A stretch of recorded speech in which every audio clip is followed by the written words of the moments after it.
so much for joining us. My name is Dominique Allwood. I'm the Chief Medical Officer at UCLPartners. We're a health innovation network, AHSN. We are responsible for research and innovation across a large geography around north central, northeast London and mid and south Essex. And I'm going to be your compere for this session, but I'm really ably assisted by Matilda and Mimi, so I'll let them jump on and say hello before we kick off properly. So Matilda, why don't you say hello, and a big thanks to you for all the work you've led on the toolkit.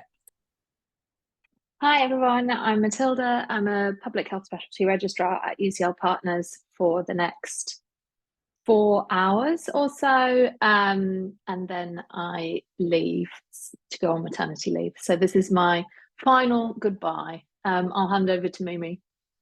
Thank you. Good afternoon, everyone. Lovely to see so many of you joining, and sorry to those that were hoping to meet face to face. I'm a population health fellow at UCLPartners and have worked with Dom and Matilda for a while on anchors, and I'm also a respiratory registrar in North London. Thank you so much both for doing all the organising, and we'll be really sad to see Matilda go. So we're going to kick off the session. We've made a few changes for those of you who were due to come in person. We've shortened it slightly, and we've had to get rid of the measurement masterclass, which was going to be something that worked really well in person. And we will be having a follow-up session, which we'll talk about towards the end. But wonderful Kate's on here, who would have been leading that. I'm sure Kate will be very active in contributing, though, to the discussion, and I'm sure Martin might well be lurking somewhere too.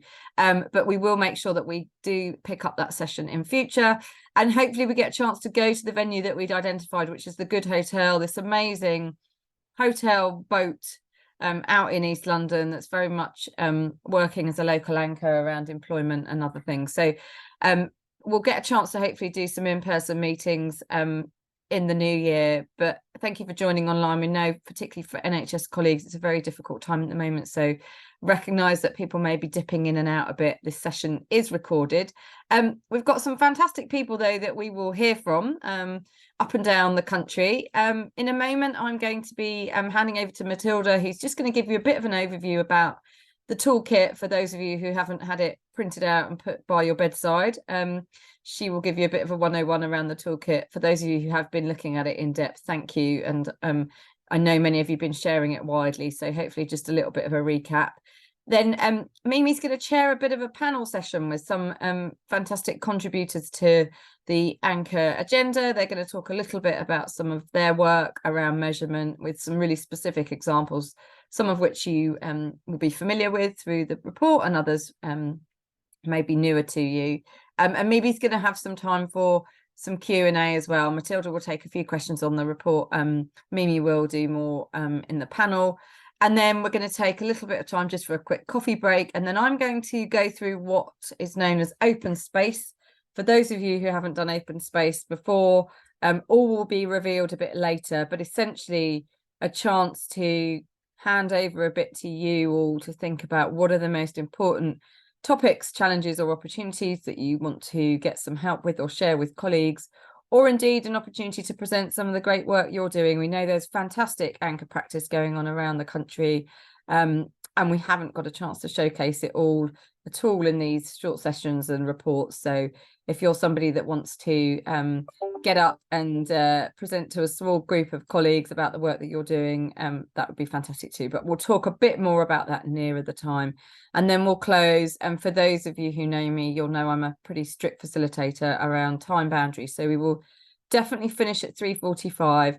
We may be slightly flexible with timings of the other bits of the sessions in between, just depending on the amount of questions, etc.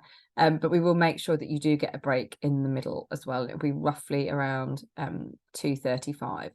So I'm just going to do some really quick housekeeping. For those who have just joined, hello and welcome. Please do keep introducing yourselves into the chat, and people getting an opportunity to scan the chat while I'm talking. Hopefully you'll spot some colleagues you want to connect with.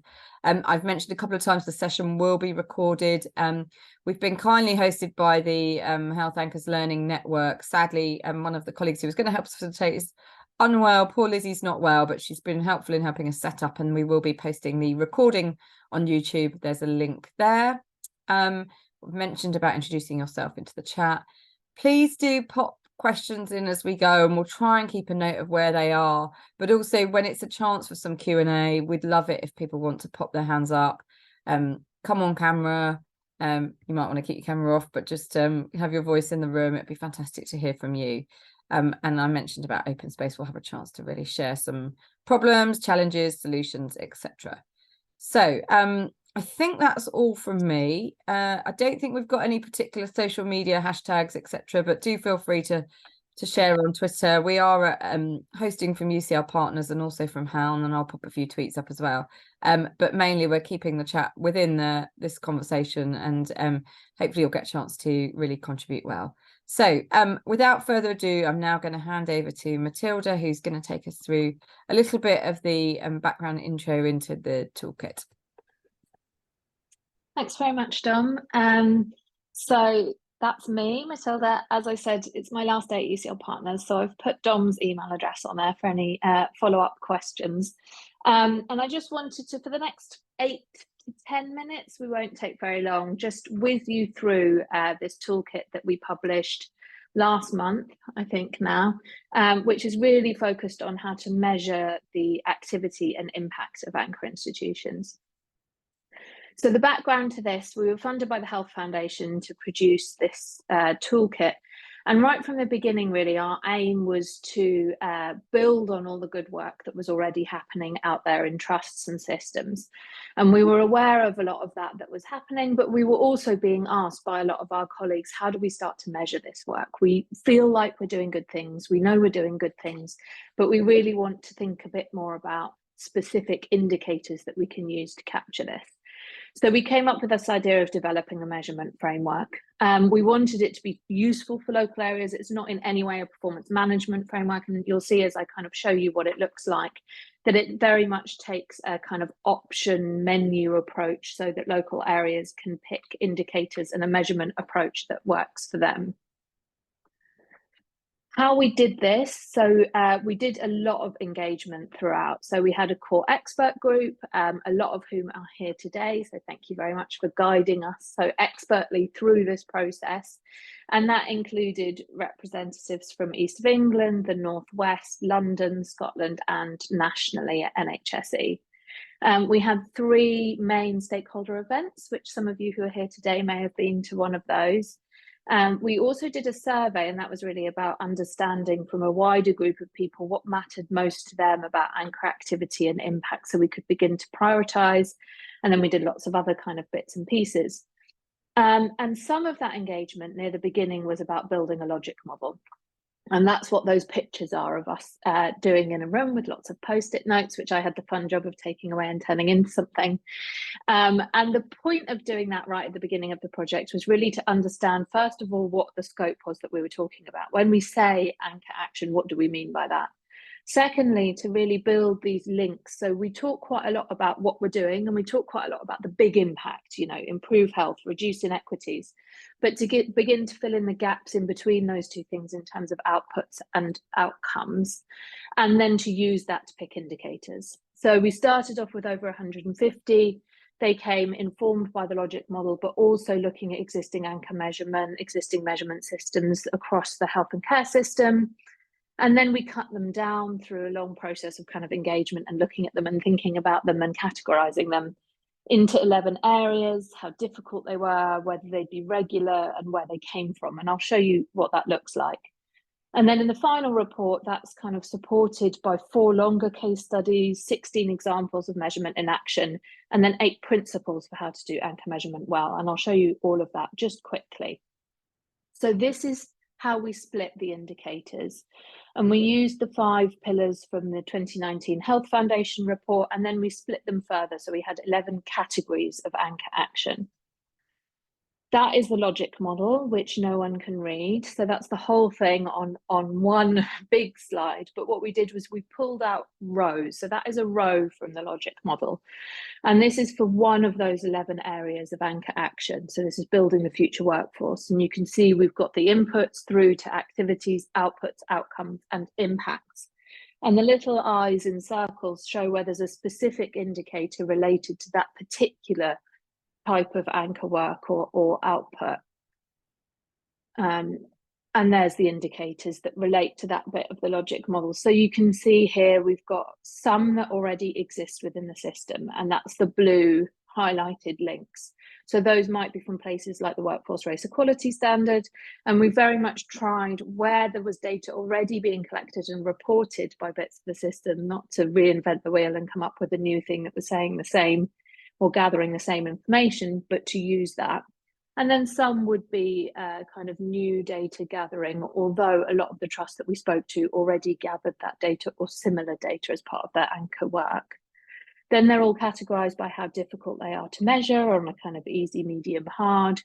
Again, that's kind of our judgment, and we heard from a lot of stakeholders about what they thought about what would be easy to measure, but that will vary depending on local context as well. And we heard quite a lot of variation from people in terms of what they'd find easy to measure based on the kind of measurement systems and practices that they already had in place. And then some of these are suitable for regular measurement, so a kind of progress dashboard approach. Some are much more suitable for a one-off, maybe a kind of baselining. So we've also put that information in there. And then we had these examples. So these are the employment examples. You can see some there. Those are the shorter little kind of snippets. And then we also had these longer case studies. And then the final thing that we had in the report was these kind of principles for how to do anchor measurement well. We didn't include a huge amount of detail for each of these because really the focus of the report is on the indicators, but it's just some kind of reflections that we had from building the toolkit.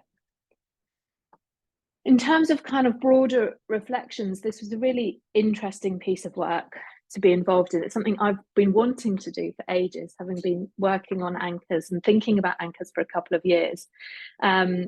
And then I think when we kind of sat down to do it, there were some very specific challenges to this type of work. First of all, it's a new type of measurement. So it's not the healthcare metrics that we're used to. And it's not the healthcare metrics that we standardly collect and report like DNAs, because it's not patient level data in the same way. But it's also not population health data. And by that, I mean, we didn't want to focus on indicators that are really important to know to understand your population, but that a trust can't possibly be held accountable for changing. So we really wanted to land on these indicators that said something about anchor action, something meaningful, and that a trust could be held accountable for change. And that's the kind of standard that we held ourselves to when we were trying to pick indicators. The second challenge was that activity varies, and I think that's right. I think that's a good thing about Anchor, that it is built on the needs and priorities and assets of local communities, but that makes measurement a bit harder because Anchor looks a bit different in different places and for different institutions. And then finally, we're not sure exactly what good looks like, and by that I mean we know that acting on the social determinants of health through anchor action will improve health and reduce health inequalities, but we don't have the kind of agreed set of specific programs that are evidence-based and comparable to each other. So what we weren't able to say, for example, was you should implement this exact program in this exact way, again, because it's very context specific. Our kind of broad responses to those challenges were, we started with the logic, and that's why I showed that logic model to really understand what we were talking about, what the connections to outcomes were, and where accountability was. So we tried to push as far along towards the impact side until we lost accountability. And that was the kind of test that we had on the indicators. The second response was we very much took a menu-based approach. So initially we did kind of think, oh, let's just come up with the top 10 indicators that everyone should use for Anchor. And it became very quickly apparent that that wasn't going to work and it wasn't the right approach. So that is why there are 57 indicators. We're not suggesting that everyone measure all 57. We hope that people are able to pick the ones that work for them and use them locally. And then finally, to kind of overcome this, like, what does good look like, we did try and build in a lot of engagement and give examples of what activity is happening in local places to kind of provide that inspiration. How we hope the toolkit is used, or how it's already being used in some places, discussing it within anchors. This sounds straightforward, but I think it's really important. I think the conversations that this produces are perhaps more important than the actual data that's gathered, because what I hope is that it allows anchors and their partners to have conversations about what are we doing and why, what matters to us, what matters to our community, how could we measure it, what might that look like, what would success look like, what would failure look like. And it's those conversations that I think are vitally important at this point of anchor development across the country. Asking stakeholders which ones they'd pick, that's happening as well. Selecting some indicators and including them in kind of local measurements. So just to give an example, I know that Mid and South Essex are doing that, but other places as well. And then agreeing a collective approach across a region or across a system. These are the products. We've put in links, but I'll also pop them into the chat. So there is the whole toolkit, there's some appendices, and then there's also a blog that I wrote for HALN, which kind of summarizes it and is probably a quicker read than the full toolkit. If you want to have a look at that. I'm going to stop there. I think we've got about 5 minutes. So if anyone has questions, reflections, thoughts, feel free to put them in the chat or put up your hand and ask away. Thanks so much, Matilda. Why don't you stop sharing and we can see you and we can take a few questions, reflections. Also really keen to hear if anyone started using this with their teams, with their boards, with their working groups, steering groups. We've already had a number of invites to places. I know Andrew's on the call. We might get him to come in a second and just say quickly how he's been thinking about using it. But comments, reflections on the work, any queries, things that you weren't clear about why we'd included certain things or decisions that we'd made. Really happy to take comments or questions for 5 or 10 minutes now. While we wait for those to come in, there's a couple of comments coming in on the chat. Do stick your hand up if you want to come in. Andrew, I think you might be on the call, Andrew Apfield. I just wondered if you wanted to come in quickly and just mention how you've been thinking about using the toolkit. We came to present with you recently, didn't we? It'd be great to hear from you very briefly. Thanks, Dom. Thanks for the invitation. I mean, we did the, as you know, we did a short, far too short actually, session with our inclusion board, which is the governance for our community engagement work along with other EDI type of work.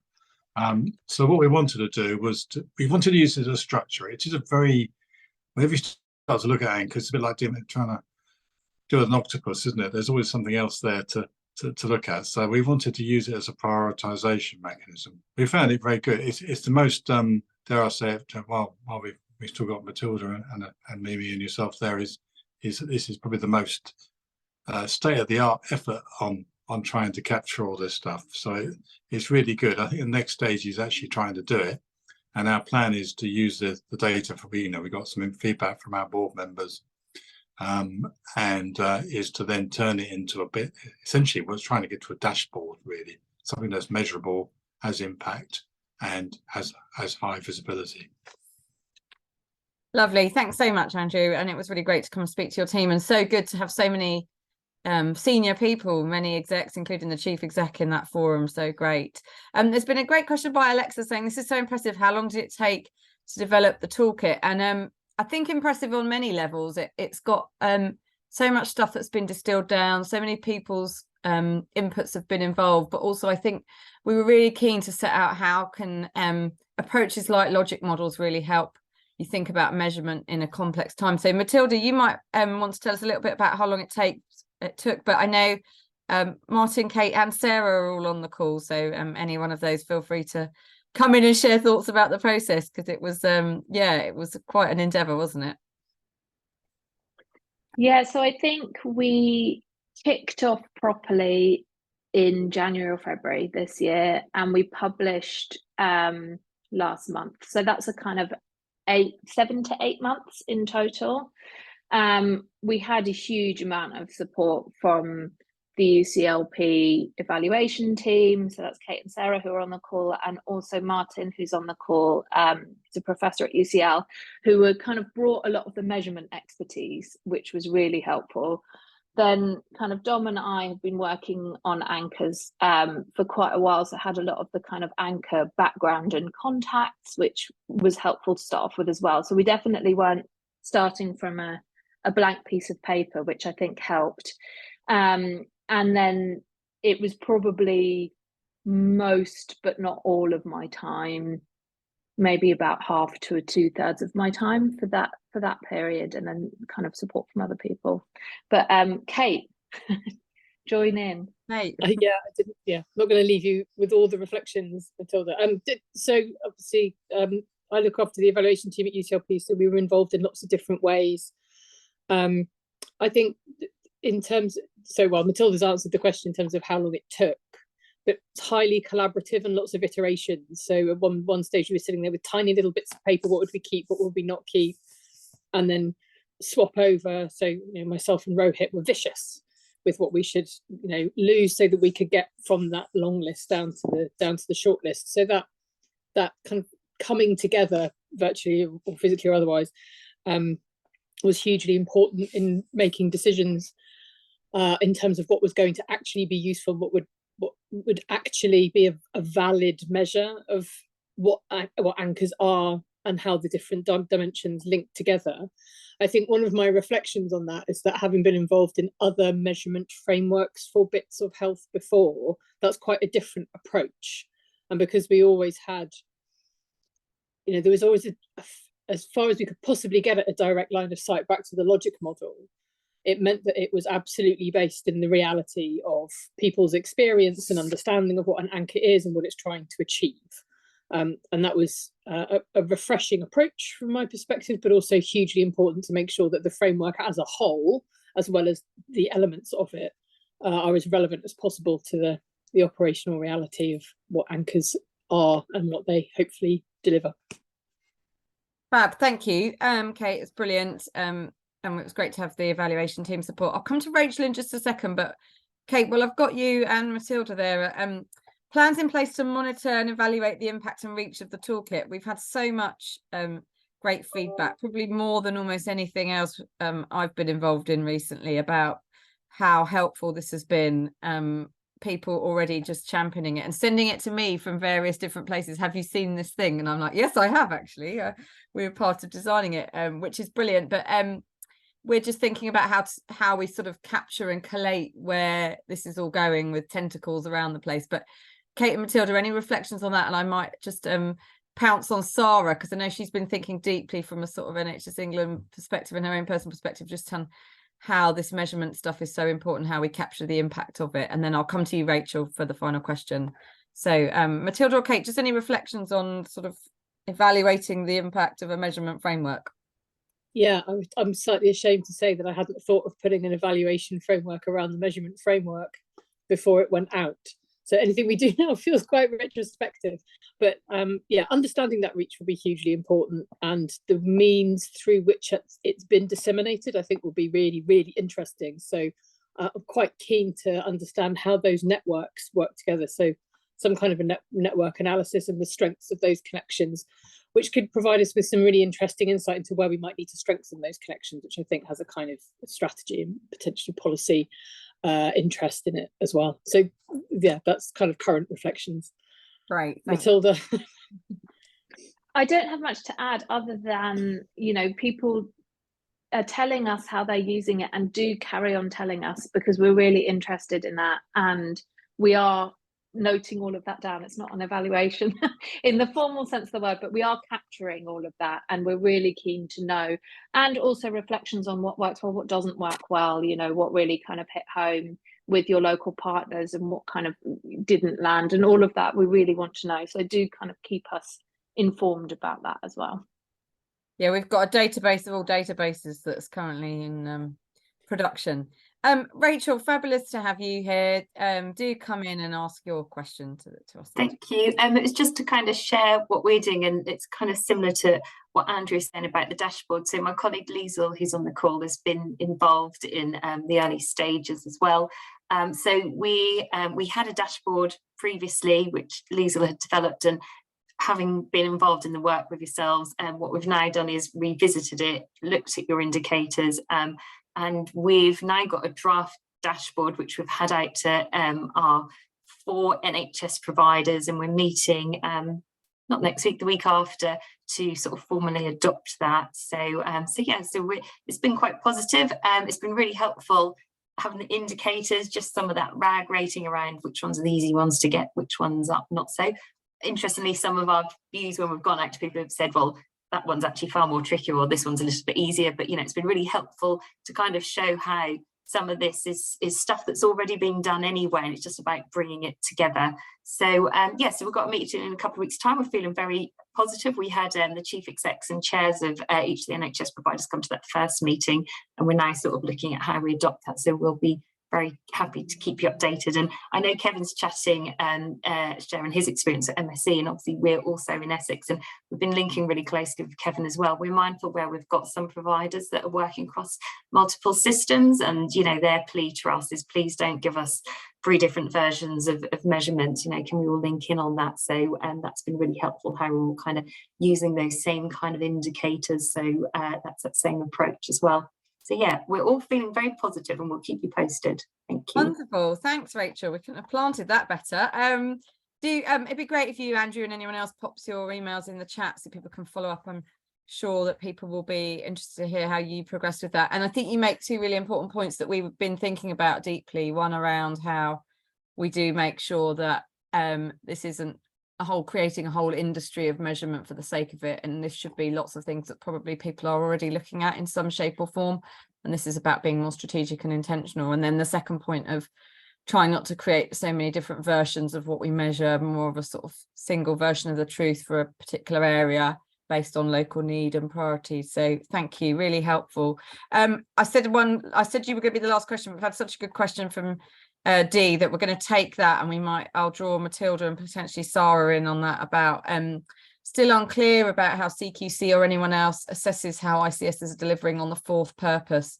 Wonder if you had interest in the toolkits providing a route to doing that, thinking about that versus some of the variability across the UK. And I guess this question of the sort of central view of kind of measurement has been something that's come up quite a bit in the expert group, hasn't it, Matilda? Yeah, it's a really good question, and it's one that I have been thinking about without a clear answer. But what I will say is, initially I had the slightly naive view that, oh, and we'll just pick out some of these indicators that make sense at ICS level as well, and then it'll be a toolkit for both at once. And through lots of feedback from all the kind of stakeholders who engaged, and as we got kind of deeper into the data, that didn't quite work, because I think there's something substantively different about developing indicators for a trust to gather and developing indicators for a partnership in the form of an ICS, and particularly related to the 4th purpose around social and economic development. I would love to see a similar toolkit specifically for ICSs, and I would love it if that also picked up much more about indicators that are already being gathered and reported by partners like local authorities, business, VCSE, and had a real kind of shared indicator set across a local system. So if anyone wants to do that, I think it would be incredibly welcome. I don't know, Sarah, if you wanted to add anything from a kind of national perspective. Hi, thanks Dom, thanks Matilda, and it's just fantastic to see the toolkit out and hear about how it's being used.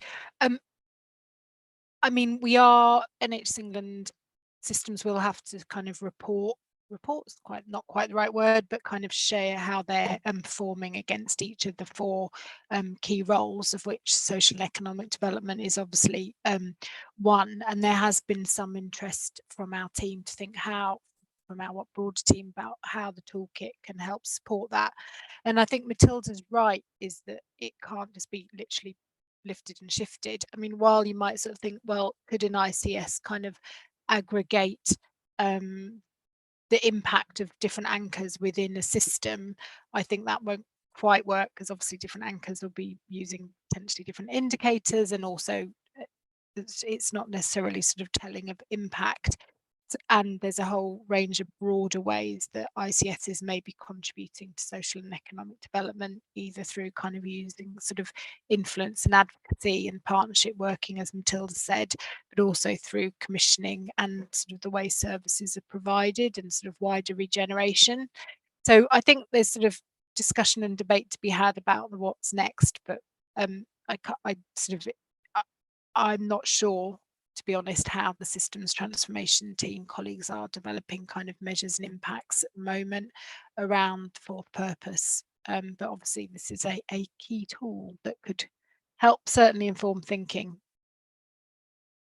Thanks, Sarah. Let's hold that thought then, because we've pledged to think about follow-up event in face-to-face and bring the measurement masterclass in, and so we may extend that into thinking more broadly about some of the system level impacts. So hopefully we might be able to draw some of these themes out into our follow-up face-to-face event.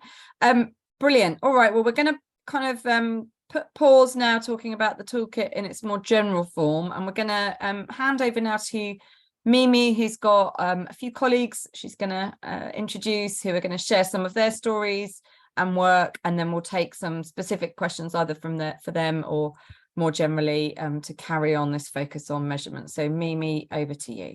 Great, thanks so much, Dom. Hi again, everyone. So we're really excited for this next session because we get to hear from you guys, some experts that were featured into the toolkit and were involved in shaping it. I'll leave you to introduce yourselves briefly and perhaps talk a little bit about the motivation for this work, but also some of the lessons learnt and challenges. And we're really lucky to be starting off with Becky Jones from Cheshire and Merseyside ICB. So I'll hand over to you, Becky. And just to let everyone else know, we gave them very strict instructions that they only had a couple of minutes and unfortunately no slides. Thanks, Mimi. Can everybody hear me okay? Yeah, we can, Becky. Brilliant, thanks. I've got sort of 5 minutes to go through 5 years, so I'll do my best and canter through. So I'm Becky, I work in Cheshire Merseyside. I also actually work with Kevin in Essex as well, but I'm here to talk about our Cheshire Merseyside things today. So kind of starting right back in 2018, Cheshire Merseyside became a social value accelerator site. And that really started to focus how social value just became embedded across the whole system. So Cheshire Merseyside is the second biggest ICS in the country. There's 9 different places, 18 different trusts if you include the ambulance, and lots of voluntary sector there as well. So it's a really huge place with obviously high levels of deprivation and high levels of wealth as well. So one of the things we did first was to really define social value for us in Cheshire Merseyside. So what does this mean? And then moving on from there, we created our key pledges, our indicators to deliver on those pledges, and then we created our social value charter. And so having this in the middle, getting everybody to sign up to this process and this way of working, we've now got over 80 organisations signed up to the charter. We've got a Cheshire Merseyside Social Value Award, and again we've got sort of nearly 100 organisations signed up to that. So it's been a case over a long time of embedding this in place and getting organisations to sign up to this. So social value was embedded in everything that we did. Then early 2021, we then built on from social value onto the anchor work. So over a 15 to 18 month period of time, we carried out a series of workshops where we worked with colleagues, professional colleagues, to see, you know, what does an anchor mean to you? How do you see this in your day-to-day life? And then we came up with a set of principles, and then we took those out to members of the community, because one of the really important things that we do is co-produce, and we did it with the social value work. And so we're speaking to the voluntary sector and members of the community to say, does this match what you think? So what we've got then is a whole approach to our anchor framework and our anchor process that is properly, truly co-created and co-produced with everybody.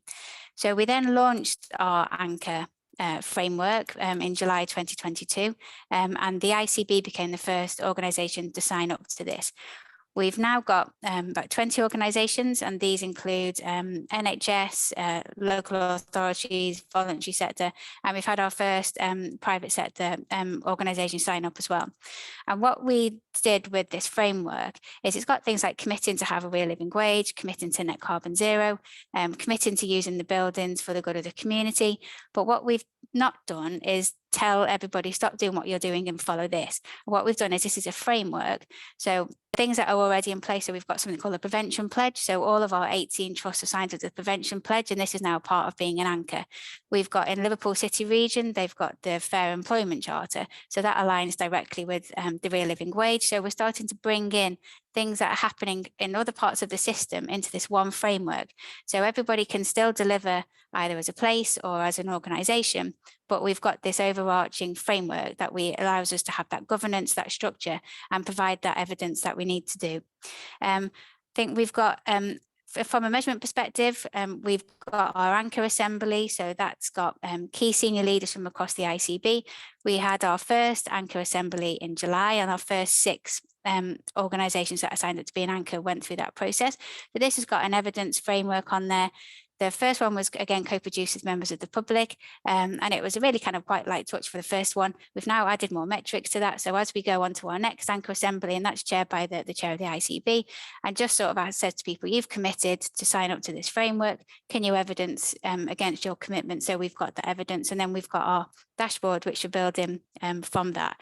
So I think it's just that working together, having the overarching system, working as a proper system, but allowing, you know, a private sector organisation has got different priorities to a voluntary sector, but we want them all to achieve the same outcome. So by having the overarching framework that doesn't change, but a system of metrics that can be varied to allow each organisation to demonstrate what it's doing, that's what's made it flexible. I think just some that we were asked about some of the lessons that we've learned and the challenges. I think being really flexible is one of them. So in order to have such an amount, you know, such a big system, to have so many organisations take part is really quite complex. So to be flexible, to listen, you know, because we might, this is what we want to achieve, but actually what do colleagues, you know, what do local communities want, and co-produce it. So members of the public feel and colleagues feel like they're a part of this and it's not being done to them. And I think it takes a really long time. Yeah, it takes an awful lot longer than you think to do this kind of work, to work in partnership and to embed it. And then we were just asked, what did we want to achieve from this? So I think, again, it's just other examples of you know, where this has happened, just so we can share that learning and across everywhere. So I think that was my 5 years in 5 minutes. That was perfect. Thanks so much, Becky. Definitely rose to the challenge. We'll bring you back on after all the speakers have had a chance to share their experiences. And for everyone else that's listening, please do put any thoughts, reflections, comments, questions in the chat for them. So we're moving on to Kevin. So that was a nice segue. So Kevin, are you around? Are you able to unmute and join centre stage? I'm just going to apologise before I start. I seem to be going down with something. So if I'm a bit hoarse and coffee, more so than usual, that's why. So I've got similar, a bit of a sort of 5 minutes and 5 years sort of canter through this. I'm Kevin Garrett. I'm the Anchor Programme Manager from Mid and South Essex. So what I'm going to reflect on and think about is understanding that not everybody has that fuller anchor offer, and people may be starting to think about, actually, how would that work for us if we put boots on the ground in terms of investment into an anchor programme. Very briefly, Mid-South Essex, again, one of the largest areas in terms of trust for the 3 hospitals in that grouping. We have 4 alliances, we have 9 councils at various different levels, and a mental health provider. We are fortunate that we are the singular acute trust on that patch. But for us, perhaps the most important thing is about acting intentionally as anchor. And we are the largest employer, it turns out, in the east of England, as well as Essex. So if we then max that up into our ICS configuration, which we've scaled up to since 2022, that's a considerable number of people and a considerable amount of money that we're responsible for, both in terms of external out of Essex spend and, more importantly, the internal Essex spend. So the 3 hospitals together, to give you an indication, spend about £50 million on local services and provision away from our non-pay. And obviously pressures are on to keep that going. You will see that in the indicator set, that there is a particular indicator linked to that. I'm going to major for the next couple of minutes on some of the qualitative information that might be helpful, but to kind of break down how we do the anchor program, if you like, there's kind of 3 component parts of it. It's direct delivery, which we have a very small component of. We have an anchor ambition program around work that has generated 250 jobs for people who were previously unemployed since its beginnings in 2022. The exemplar I'm going to talk about in a minute is our youth work in hospital, but that's part of our brokering offer, but we also do some convening. We have our anchor institutions group that comes together once a month, and we make a contribution to our broader Essex anchor networks and regional and national ones as well. So that's that ability to bring people together around a particular subject matter. And just leading on from Rachel's comments, on the 7th of November, we're doing, if you like, our first ever Anchor Live in-person event in central Chelmsford to look at how strong is your anchor and how we can encourage other parts of our system and also slightly beyond those boundaries, that whole NHS Essex view, perhaps, of how we bring our indicators broadly in alignment. So some real quick flavours from me about what that takes. There's an element about commitment. We've been very lucky. We've been supported by our partners, by our trust, by our ICP and our local councils, and that's both at executive level and non-exec level. So I think the message here is about understanding that there's a broad socialisation piece that can include governors and councillors, so elected members. We too are supported by a charter that gives a framework and structure to our anchor thinking. Just in terms of resourcing, for those that might be interested, currently we bring about 200,000 to the table to fund my post, a project manager post, and ancillary support from strategy unit. This sits in strategy unit for the trust, which is somewhat at arm's length from the hospital operations. But actually we're now bringing in something like £1.2 million a year. So there is that is all I have to say, either the NHS or the local authority pound, but nevertheless, it does give you an indication that there is scope for growth and really addressing the anchor pillars. Key bits that I've often asked about in this sort of forum is about accountability and governance. So for us, that's about what we call light touch, right touch. From fairly early on, there was a broad understanding that anchor had some permission to fail, that not everything that we would try would always work, but we back that up with reports that we regularly produce every year. And again, our anchor institutions grouping helps us to take that forward. Just in terms of some of the sort of ideology and philosophy around what we've tried to deliver is very much about that leaning intentionally, social justice, health equity, perhaps leaning back in terms of where else this learning comes from some of the American models that developed on the back of Obamacare. So the example, just to kind of give you a flavour of what that work means in some detail, we have had for 5 years a youth worker in A&E presence in Basildon Hospital, which is probably of the three the most disadvantaged. And we've been very fortunate. We now have NHS England pilot monies to scale that up into youth work in hospital.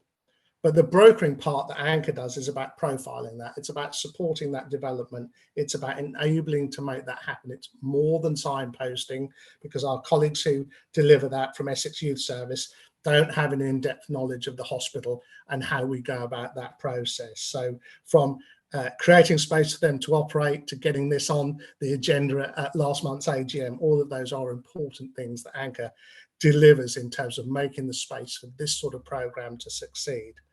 It also helps us with direct measurable impact. So it's about reducing attendance for young people at A&E, but critically, we've seen a 13% reduction in re-attendance.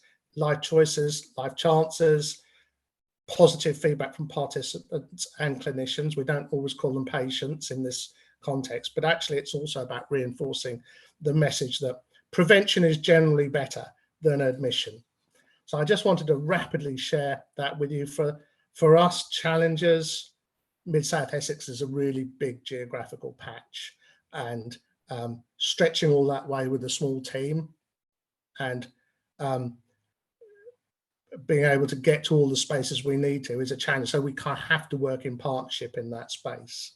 Sometimes I'll reach into the hospital in terms of, well, why are we doing this? What difference is it going to make? Are interesting touch points, covering all of the pillars. Again, from a small team, it's not for us something that we do in isolation. This is always with other parts of our system.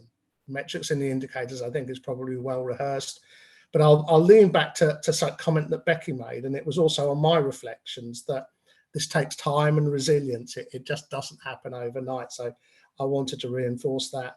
I think personally it's about the right people. I'm not in any way suggesting that I might be so, but what we do know is tomorrow there is a seminar from NHS Leadership Academy on leadership and anchors. So I will be, although I will have to miss that, I'm really interested to see what that looks like. And also the balance between activity that is perhaps hospital orientated and led, and how we view that from an ICS or ICP perspective are all interesting litmus points. So I've gone on far too long, I know that, but for me, what I hope to get from today and a general sharing is a bigger picture, but also particularly where we have other progression frameworks that are in place. We're in Essex using a derivative of the Leeds progression framework model that I'm sure colleagues will be familiar with. And I'm just interested to see how this blends and works together in that kind of macro, multi-authority, multi-large institution arrangement. So thank you all very much. Not at all. Thank you very much, Kevin. You managed to inspire us, so I didn't even realise how long you were taking. Great achievement. I didn't even that notice you've what time shared. I'd started, to be honest. Don't worry. I knew that I ought to close up quite quickly. Thank you. Thanks so much, and we'll bring you back in just a few minutes to answer some questions and a little discussion. But next up, we have Una Bartley from the Scottish Government, who also really contributed to the toolkit and brought some voice from outside of England, which is always appreciated. So Una, are you ready? Thanks, Mimi, and thanks for the opportunity to share our work. So I'll just give an overview of what's happened in Scotland in the last 18 months, try and do that in 5 minutes as well. So I'm leading on the Anchors workstream, which is something that we're taking forward with Public Health Scotland, and as an overall aim really to enable health and social care bodies to operate as effective anchor institutions. And the workstream just focuses really on 3 key strands, which are around workforce procurement and London assets. And we have 3 objectives that kind of play into those 3 things. So one around supporting the boards. Sorry, I should say this work initially is very much focused on the NHS boards in Scotland. So the objectives around supporting them to provide fair work opportunities to those at most risk of economic disadvantage, helping them to maximise their spend on local procurement, and supporting them to use or dispose of their land and assets for the benefit of the local community. So a kind of key thing that happened this year is that for the first time, all boards in Scotland have been asked to produce an anchor strategic plan.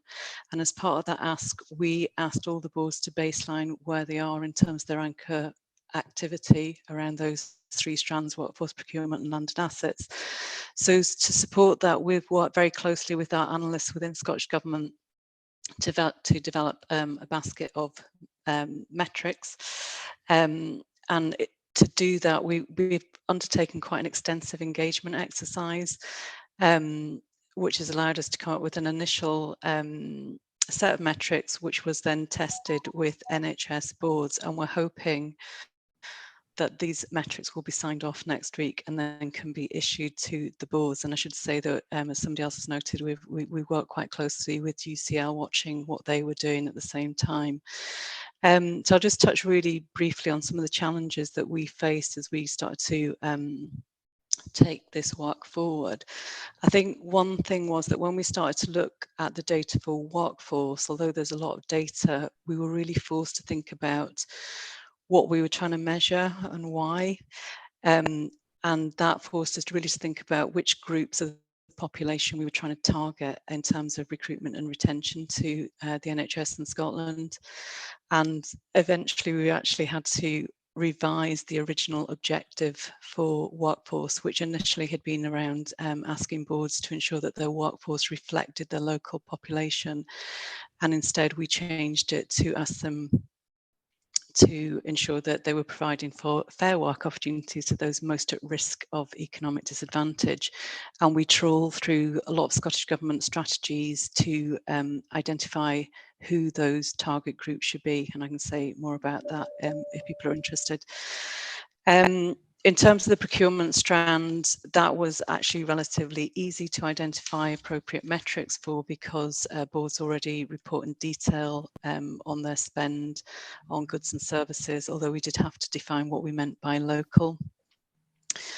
The land and asset strand proved the most challenging in terms of identifying appropriate metrics, just due to the lack of meaningful data that's around, but also the kind of complexity of the outcomes that we were trying to measure.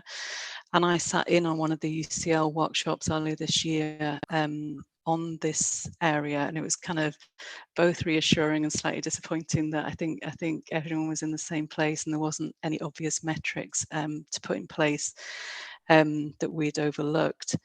So we will ask basic questions around requests for asset transfers from the community and how successful they've been, but we're also going to ask some qualitative questions just around what the boards think are the barriers to communities taking up or using their assets.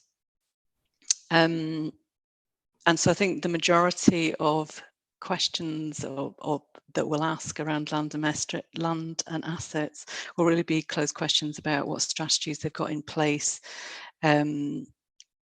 for both new builds and existing land and assets that could encourage greater use of or disposal of assets for community benefit. So as I said, we hope the final set of metrics that we've come up with over the last 6 months or so will be signed off next week, and then they'll be issued to NHS boards along with guidance, and we'll ask them to return baselines by the end of this financial year. We'd be happy to share those once they've been signed off if others would find that helpful. But yeah, just really interested to hear how and what others are doing in this area, because this is just this is what that we will review and refine, I think, over the next year, and we may add to or change some of those metrics over the coming years. So yeah, that's all for me. Thanks so much, Una. And I really like the call to action for everyone else at the end. Perfect. It's what we need, the collaborative working. So next up, we've got Surya Ali from the London Anchors Institution Network. Surya, I don't know if you're on the call, and now's a good time to unmute. Yeah, I'm here. Can you hear me? Yes, perfect. Thank you. Hello, hi.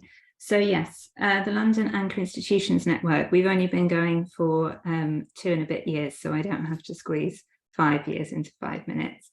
But we bring together some of London's biggest organisations, supported by the Mayor of London, to help tackle inequalities and address the growing urgency of the climate emergency. So those are our 2 headline strategic goals. And we have organisations across the public, private, faith-based, education and cultural sectors. So from the NHS through to University of London, Thames Water, the Met Police, Transport for London, the Fire Brigade, and a number of large higher education institutions and FE colleges as well. And those organisations are all working together using their workforce, procurement and estates management capacity, so similar to those 3 strands that Una just outlined, to help build a greener, fairer and more prosperous city. That's our sort of our strap line, I suppose. And the aims are all set out in a guiding charter, as Kevin mentioned, and that's something that everyone signs up to. Beneath that, those 2 strategic goals that I mentioned, we currently have 4 work strands, each of which has its own headline goal. So in relation to procurement, it's around organisations increasing the proportion of goods and services that they buy from local, diverse owned SMEs, with an aim of 20% of annual addressable spend going to those businesses. Then we have a Green New Deal work strand, and that's really about driving towards net zero through decarbonisation of estates and also operations, particularly lately with a focus on freight servicing and deliveries. We have a Good Work strand. That's our 3rd one, which is around creating more inclusive workplaces. So the anchor institutions themselves becoming more inclusive workplaces, supporting more Londoners from backgrounds that are underrepresented in the workforce to get into and progress in work.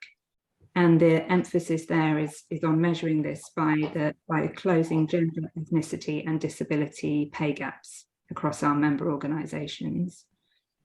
And then we have a 4th strand on mentoring young people, and that's really in support of London's New Deal for Young People recovery mission and its headline target of supporting 100,000 of the most disadvantaged young Londoners through high quality mentoring.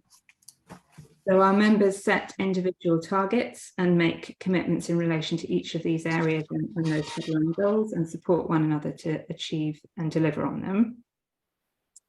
And where relevant, we help to help our members to understand their baseline so that they can set a realistic target. So for example, on the procurement strand, the starting point is to understand how much of the procurement spend already goes to SMEs, how many of those are in London, and how many are diverse-led. And that's often quite a complex exercise that requires introducing new data collection systems or asking new questions of existing and new suppliers.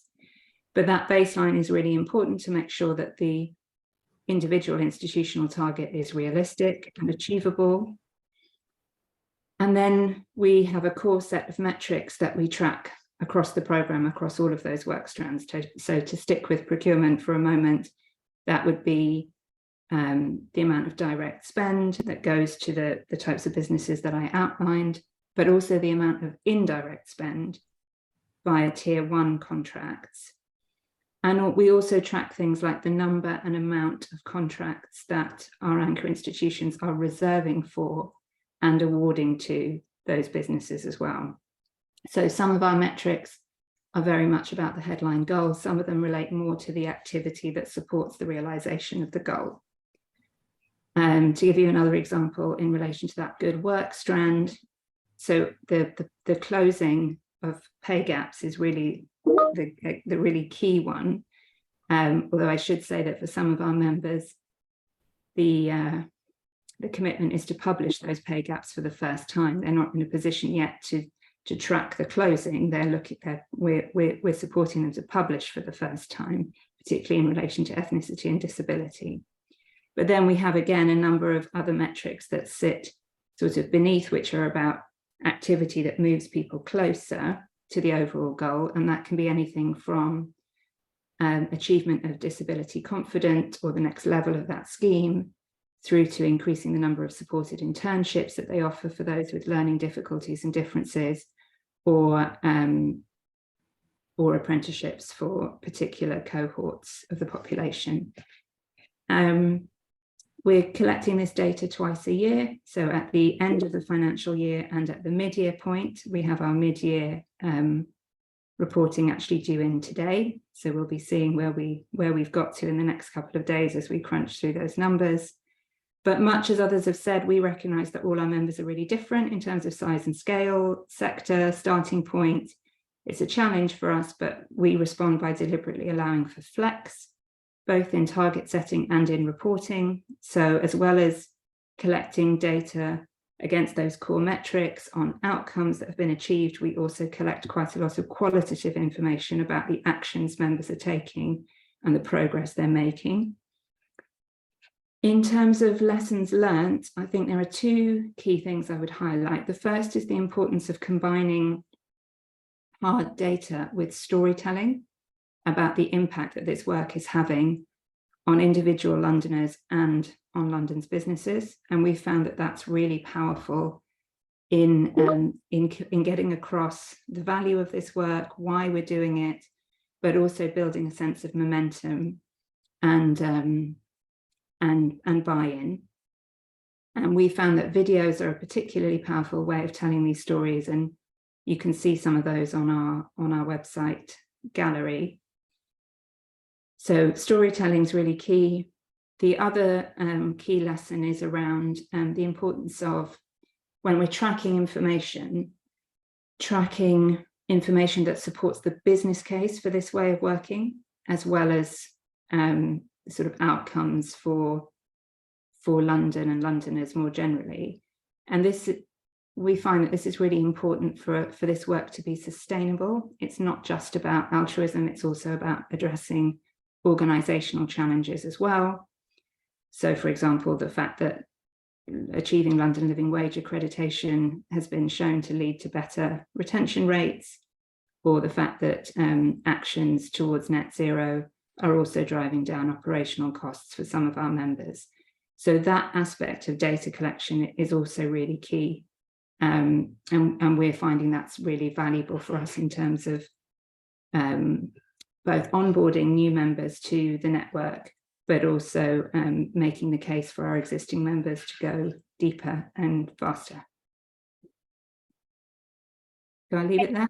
Yes, perfect. Thanks so much. I'm just going to bring everyone else from the panel back into the middle. And as Matilda said in the chat, there'll be a chance for everyone else on the call to share as well later, which will be great. I just wanted to start off by going back to what you were saying about storytelling and ask the kind of other panelists whether or not they've got kind of 1 or 2 metrics that they like to use when going to board meetings or trying to engage senior leaders, and what those metrics are and maybe the kind of response you've had from them. I don't know if I can start with you, Kevin. Oh, you're still muted, sorry. Yeah, sorry about that. I can give you perhaps the headline and the actions that go alongside it. One of the indicators that I've chosen and adjusted slightly, when I say I've chosen, we have an event in November that will more fully test this, is about participants on pre-employment programs from intentionally disadvantaged areas. So that's the kind of spirit of the indicator. And that's gone up, that's doubled just within the trust and its partners in the last year, of which some of our anchor activities directly related to that. But the corollary to that is the action that leads on. Obviously, there's a piece about people's lives who have gained employment, and we have case studies, videos, as our colleague from London mentioned, which are really, really powerful in getting that message across. And alongside that, what we've done this year is part of our planning is to have a pre-employment advisory group that's ICS-wide, because that helps us to be more efficient, more joined up, better use of resources. So if you like, there's a double impact win in that space. The other thing that we do use that youth work example, and we have those qualitative targets, the stories that go with those about how we've socialized, how we've scaled up, are also important. So I tend to mix the piece that is about a qualitative one and a quantitative one in that space. So we have that blend of approach. Yeah, so I hope that helps. But pre-employment is always certainly close to the centre of our anchor programme in Mid-South Essex. Great, thank you. And I know Andrew Atfield has added some examples as well that they're using across SPARTs linked to employment. Did anyone else want to come in with some examples? Otherwise, I also wanted to come to you, Becky, and ask, I know you mentioned kind of work between 20 organisations, but just to ask whether or not it's been difficult kind of managing different priorities when it's come to measurement and metrics, or if there's been particular things that you've all aligned on that might be easier for other people to adopt because they're used across the system. Yeah, so like I said, so the framework that we've got, and it's in the chat. The framework that hasn't changed, so that was co-produced and put in. But what we've got when we've got the metrics, because the way that local authorities contract, for example, is different to how NHS bodies would, is different to how voluntary sector would, or the private sector. So what we've done is, in order to maximise the opportunities for everybody to sign up to it, because we wanted to maximize, anybody working in Cheshire Merseyside can sign up to this framework. But, if you're a private sector company, for example, based somewhere else, but you're doing some work, and so you focus when you're doing that work on maximising the opportunities in Cheshire Merseyside, that's how you can measure that. Whereas if you're a local authority, it's different. If you're a voluntary sector, how can you maximise the amount of money you get from funds and bring that in to the local area? So the framework itself doesn't change, but how every organisation is allowed to measure and sort of highlight their progress, that's what's changed. And that's what we've had to, every time a new organisation with a slightly different focus joins in, we've had to slightly just change the focus of the metrics, but we're going to have at the end, because the framework doesn't change, it will still be that one focused approach.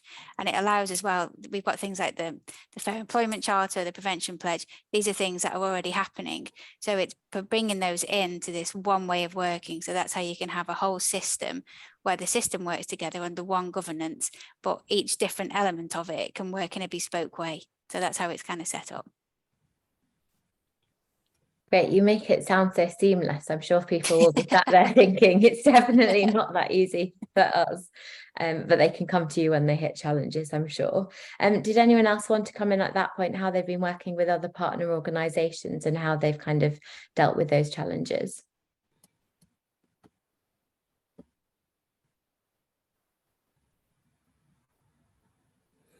I was just I was just actually going to come back on the other question about comms, and for us actually that's quite timely because we're just about to put work out to a design agency to help us with some assets so that we can push out various things like what is community wealth building, what are anchors into NHS boards, so we can get more people on board. So I'm just thinking one of those, some of that will be around animations, but Vox Poxes as well. So I think it's great to hear that because we hadn't thought about if we got somebody, say, from procurement that could talk about what they'd done and how that had made a measurable difference. That would I think excite other people to think, yeah, we can do stuff. So yeah, no, great tip. Evan, were you going to say something as well? Yeah, I was just going to try and use an exemplar of a piece of work that we've, I think, been really delighted that it's worked out quite as well as it had, but we are in a partnership with Basildon Council, with Sport England, with the active travel arrangements to provide free bikes to our lower paid members of staff in Basildon, specific to Basildon because it's led by disadvantage and deprivation. And that whole concept and idea, because of its socialisation, is now catching the attention of NHS England. But in terms of the targets and the indicators are there, we always wanted to have targets about net zero or fighting climate change. And we've put something in about active travel. So it's almost as if the activity that we're developing then gets a target attached, which then helps to grow and scale that work up because we have something that's measurable in that space. So I think the commentary is lots of what we do are certainly multi-partnership vehicles, and they take time to develop, and the actions and the results take time to develop. So what we're seeing is some informal feedback after about 6 months that people are using them to save money and to be fitter and healthier mentally as well. But we're also beginning to see a little bit of carbon reduction on those figures, and it's those small starts, the things that you can bring to the attention to say this has potential. And certainly from our anchor, it's very much about testing and learning and scalable opportunities and complex solutions that we hope become business as usual in the long term. Great, thank you. And I think it is really just important to acknowledge that some metrics do need longer to measure or are a little bit harder to measure. And that's why I think the toolkit is so great by dividing it into the kind of traffic light system almost. We've had a question from Claire in the chat. Claire, I don't know if you want to unmute and ask the panelists directly. If not, I can read it out, but that's always less fun. It's always nice to hear another voice. Yeah, that's fine. Sorry, I can't come on camera today. No, not at all. But, yeah, but it's nice to see some familiar faces anyway. But in Morecambe Bay, I've been very involved in these discussions from an early chat and worked with Becky closely as well. We've been going through a series of coming up with some metrics for each of our anchor domains, which are similar to the ones that you've been through and matched the toolkit. And my next phase is really to bring in the toolkit that's obviously been showcased today and let our partners decide a few key my vision was for all of our anchor partners to agree a couple of key metrics under each domain, and for us all to collect those quarterly maybe or whatever that might be. I know it'll be different timescales, and have a bit of so we're all collecting the same ones and having sort of a master dashboard so that it all comes together. So say, I know this wouldn't work, but just as a high level example, if all of our partner organisations collected their percentage carbon output, and then we'd have a master dashboard that had anchor percentage carbon output, and it would all go into that one dashboard, just so we can have a look at our collective impact as well as our individual impact, because a lot of what we're doing in Morecambe Bay are specific projects together to meet our charter, and that's why I'm looking at that. And I wondered, just hearing that's where I've been going, but listening to a few people here, I'm thinking, have I started something that isn't even possible if it needs to be completely separate? So I just anyone's views on that. I wonder if, Surya, you might be well placed, having liaised with different organisations. And I was going to say that's really exactly what we've done in London. So we've agreed this set of core metrics that everybody is reporting against. And these are very different types of organisations across different sectors. Now, I say everybody, it's completely voluntary. And so, and if a metric simply isn't relevant for an organisation, then obviously they put not applicable, they don't answer the question. But there is a core set that everybody is bought into, that everyone's reporting against, that we aggregate up to have a sense of that collective impact as a network. And then when we do the reporting commissions, we have these free-form text boxes and other opportunities for people to relay other information that is relevant, but that doesn't necessarily fit within that set of core metrics. And we have found so far that that's an effective way of having a collective sense of progress and of having everybody rallying around some key points that are relevant to everyone. So, for example, on the procurement one, everybody can report. Everyone has set their own target about exactly what percentage of their addressable spend in a particular financial year is going to go to SMEs. So those targets may all be slightly different depending on people's baselines, but they can all report against the metric of what the proportion was and what the amount in pounds was.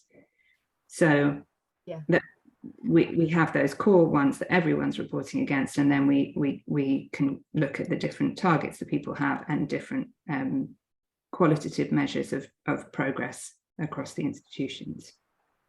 Yeah, that's really helpful, and it's given me a bit of hope. So thank you. I think that's given me the idea of doing what you've done there. When we go out to collect these metrics quarterly, actually letting them do some of the case studies and things like that, and some open boxes, but we can figure out the collective stuff together. So yeah, that's really helpful. So thank you. And it depends what your metrics are. We found quarterly was a bit too frequent, so we're doing twice a year, mid-year and end of the financial year. But obviously it depends what you're tracking. Some things move more quickly than others. For us, for what we're tracking, every 6 months felt more proportionate. Yeah, that's great, and it would be great to catch up separately. But yeah, brilliant. Thanks so much, both. Good discussion. And Claire, you've got lots of comments in the chat as well, lots of people to reach out to. Liesl, I just wondered if you wanted to quickly come in as well and just share your experience of kind of working with different organisations. Sorry, try and unmute myself there. Rachel had mentioned earlier that in Suffolk and North East Essex, we've been spending some time engaging with each of the different NHS providers. What we did is to sort of go through the toolkit, working with one of the providers that we've been working with for about a year, who piloted their own dashboard. So I developed a dashboard for the system. We then got one of the trusts to pilot that so they could have a look in practice at how that would work using it. So it's discussed at their own board level at the trust, because that gave us some really interesting feedback, and that also then helped them to have discussions with the other trusts to talk about the amount of resource that was involved in that, what the sort of engagement's been like at board level, because the whole point of doing any of this is that it's a catalyst for conversation and change, and not just a sort of an exercise about reporting a bunch of metrics. It shouldn't be an industry in its own right. So that's gone really well. We've now been through the toolkit, working with that provider, picking out a number of metrics that we wanted to try and report commonly across the whole system. I've engaged with each of the trusts. Then we'll be having a feedback meeting. Our programme board is in a week after next.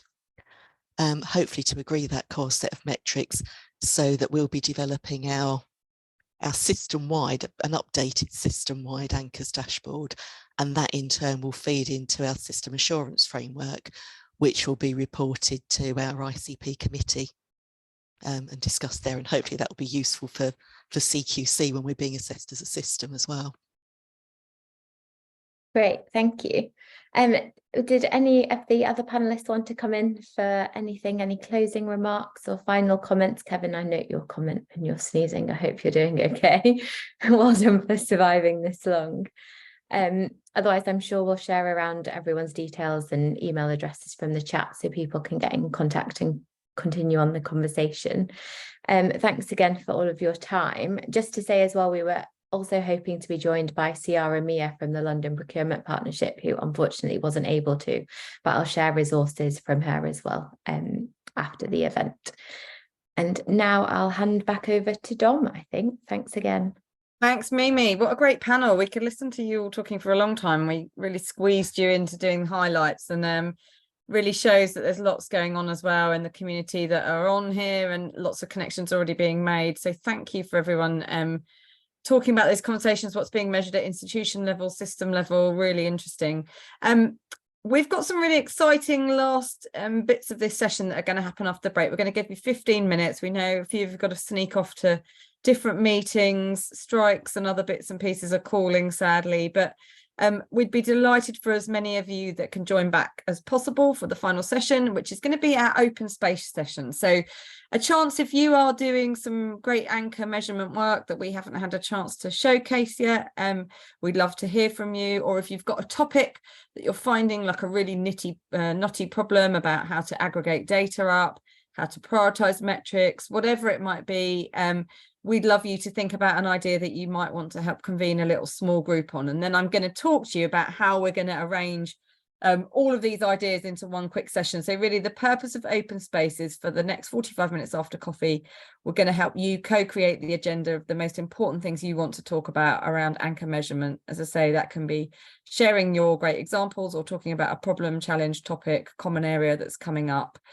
Start to think about those over coffee.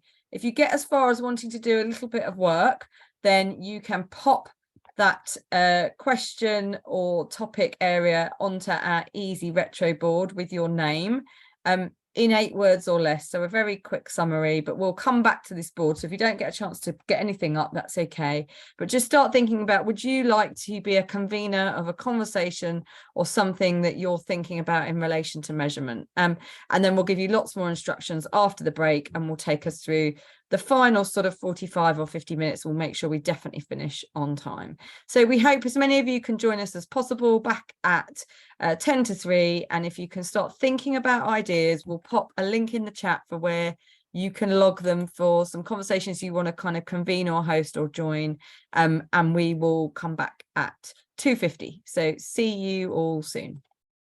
What they heard that was useful, something different, something they're going to take away. Otherwise, I've got 1 or 2 people I might have my eye on who I heard tell me a few bits of positive feedback. Does anyone want to give any feedback from their session? This isn't a death by feedback, so we don't need to do lots and lots of reflection. No one's got hands up. I'm happy to. Oh, sorry. Yes, please. And then I might go to Zoe. No, I was in turn of investment. I was the soil. I acted as you were. soil. You stayed. We were prize marrow. Your group got massive at one point. It got massive. Yeah, I didn't know who was on it. It was 2 screens going on. We talked about return on investment and whether it was useful, whether it's used, whether it's useful. How do you do it so it makes sense?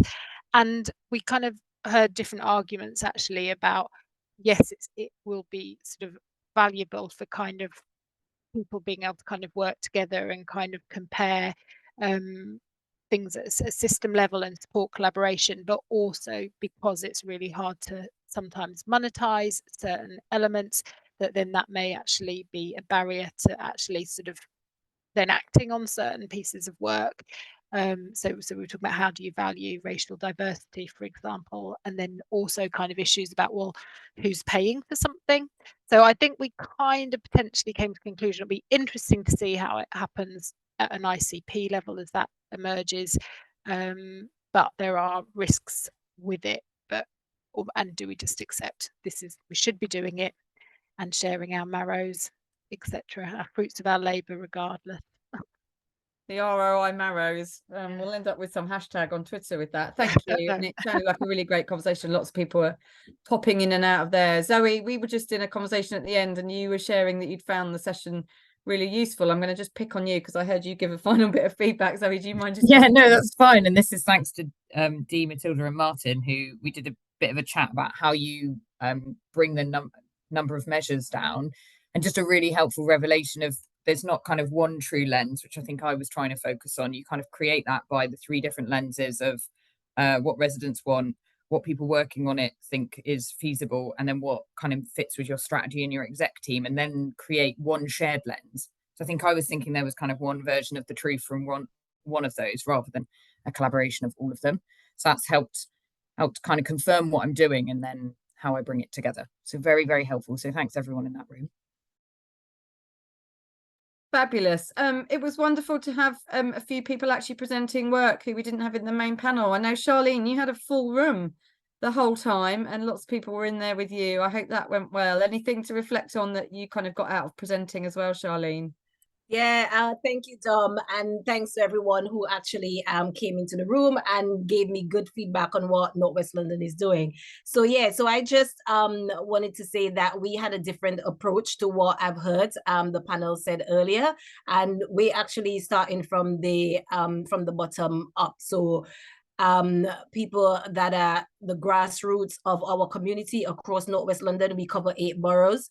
We've had a series of workshops to sort of find out exactly what matters to the communities most, and kind of similar to what Zoe was saying on her 3-prong approach actually, and looking at some of the strategic work that is happening across the borough so that we could pull those metrics together. We've identified our metrics and come up with some pledges that we're going to discuss in our board meeting on Friday, and we have another executive meeting that is coming up next week Friday so that we could hold our boards and our executive to account for the work that we're going to be working towards. So yeah, so thanks everyone. Brilliant. So many great connections made. People are even still linking things in the chat to each other, so really happy to hear that. Has anyone got any final comments or reflections they wanted to make, both on open space or anything else, before we kind of move into our parish notices, closing reflections from Matilda? I can't see any hands up. Matilda, can you? Can I just come in? Of course, yeah.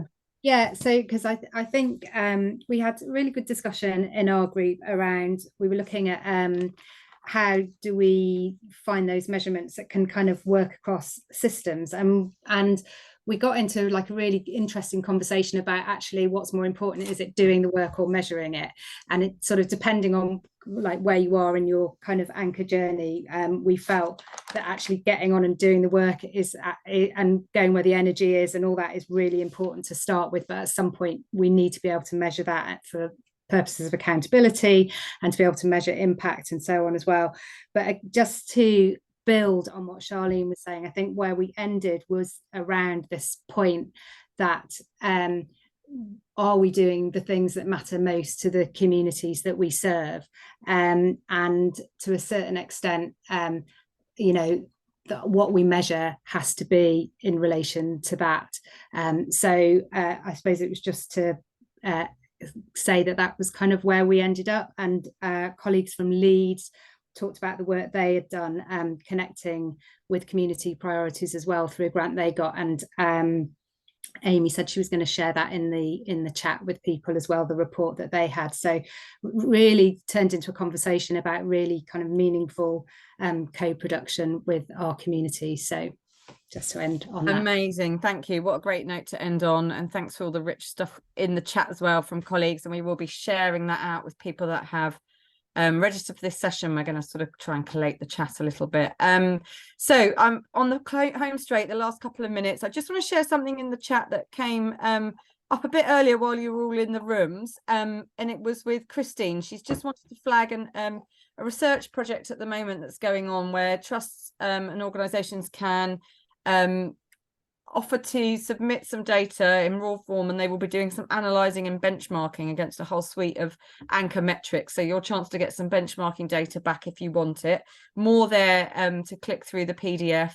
Just my chance to say thanks so much to everyone for joining. I'm going to hand over to Matilda to summarise and close, and she's got a few next steps, but also massive thanks to Mimi and Matilda, who have done a lot of the legwork in organising, all those who presented, the UCLP team and wider core expert group who've been really phenomenal in pushing this work forwards, and also everyone who's turned up. It's been a really fabulous event, and thank you so much. Matilda, over to you to close and for us to say goodbye to you, and Christine's just put some links in there in the chat. Thanks very much, Dom. So I'm going to do a bit of an overall reporting back summarising based on the whole event, which I've limited myself to 4 points, but I just wanted to reflect, having done a lot of kind of listening and reading in the chat. And first of all, my main reflection is just how much is happening, how much good work there is out there. We knew there was lots of anchor work happening, but I think every time we get into a room and hear from people, I'm really inspired, not just by the content of the work, but by how much energy and passion people are bringing to it.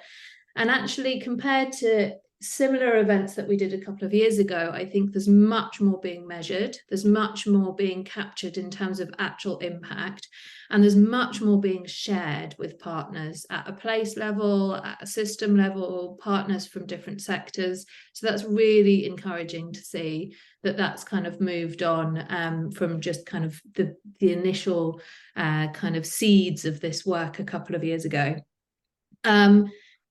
A bit of a plug there, and I'll kind of put it in afterwards. We do still want to do an in-person event, so it would be great to continue some of these conversations that we've had today at that in-person event, and we'll let you all know about that.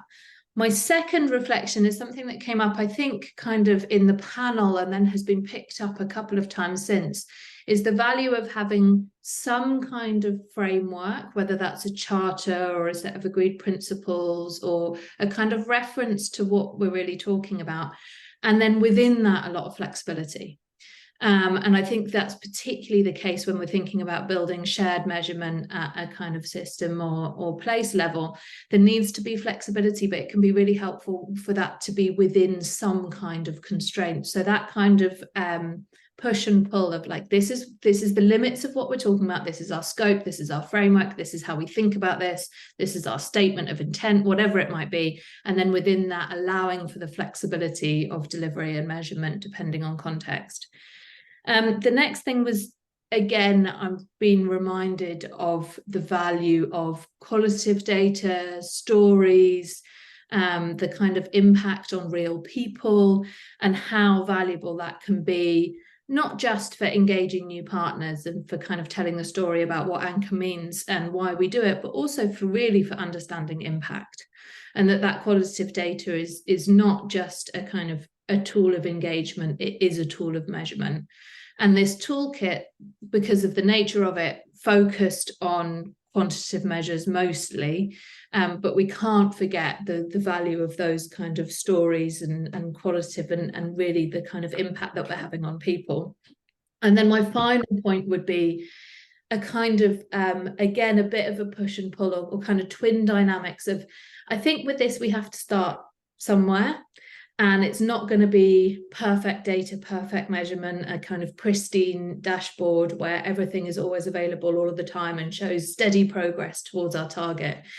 I think that's unfair to expect in an area of work that is still evolving and where we're still learning about what we kind of want to do and why and how. But it's important to start somewhere and to kind of iterate and understand what that means as we go. But alongside that, I think let's not lose sight of why we do this work. And it's something that comes up again and again when we talk to people, and we've been so lucky to have so many people involved in this work throughout and involved today, is that people are doing this because they want to improve health and reduce health inequalities. And that is the reason for doing it. So let's not get distracted by, as was mentioned in our kind of breakout room, just because the data's there might not be the right data to gather, or just because we're not currently gathering a particular indicator doesn't mean it's not important. So starting somewhere, being reasonable about and kind of, you know, reflective about what we can do, learning as we go, but keeping an eye on the prize of why we're doing this and why we're passionate about it. So those were my kind of main reflections from the event. In terms of kind of follow-up, as I said, we're hoping to have an in-person event. The measurement masterclass that we were going to have today, we will have then. So we have a challenge for you to go away and continue all of your great measurement work and gather as you go your challenges and successes so that you can bring them back to that event and we can talk about them together when we do that. We've mentioned the feedback, so please do give us feedback. We really want to know kind of what went well for you today and what we could do better. And also just to kind of stay in touch with any thoughts and particularly how your work is going locally. These are some things coming up from HALN that they kind of asked us to share with you. So that Anchor Leadership Masterclass, which I think was mentioned earlier in the chat, that's a link to that. And that's happening tomorrow. So if you happen to be free tomorrow and you're not already signed up, then do. And then also on 16th of October, there's an event around creating collective impact. So I'm going to stop and just say thank you so much to everyone for joining. Thank you very much to Dom for leading us through so expertly and to Mimi for organising the event. And thank you everyone for all of your contributions.